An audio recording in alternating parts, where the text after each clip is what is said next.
महापालिका निवडणुकीच्या वातावरणात राज ठाकरेंना मोठा धक्का बसलाय।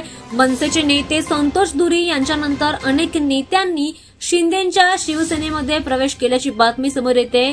त्यामुळे ऐन महानगरपालिका निवडणुकीला आता काहीच दिवस उरलेले असताना नेत्यांनी पक्षाला राजीनामा दिलाय। मनसे नेते संतोष धुरी यांनी आज भाजपामध्ये प्रवेश केलाय। तिकीट वाटपावरून नाराज झालेल्या संतोष धुरी यांनी काल मुख्यमंत्री फडणवीस यांची भेट घेतली आणि त्यानंतर आज त्यांनी मुंबईचे अध्यक्ष भाजपाचे मुंबई अध्यक्ष अमित साटम यांच्या उपस्थितीमध्ये प्रवेश केलेला आहे। तर संतोष धुरी यांच्यानंतर मनसे प्रवक्ते हेमंत कांबळे यांनी शिंदे सेनेमध्ये प्रवेश केल्याचं समोर येत आहे। दरम्यान शिंदेच्या उपस्थितीमध्ये हेमंत कांबळे आणि यांच्यासोबत त्यांच्या काही नेत्यांनी शिवसेनेत प्रवेश केलाय। त्यामुळे आता मनसेची ताकद कमी होण्याची शक्यता दिसून येते। जवळजवळ एकनाथ शिंदे यांच्या उपस्थितीमध्ये महाराष्ट्र नवनिर्माण सेनेचे सरचिटणीस राजा चौगुले, मनसेचे प्रवक्ते हेमंत कांबळे आणि बऱ्याच इतर नेत्यांनी शिंदेंना साथ दिलेली आहे अशी माहिती समोर येते। त्यामुळे आता ऐन महानगरपालिका निवडणुकीच्या वातावरणात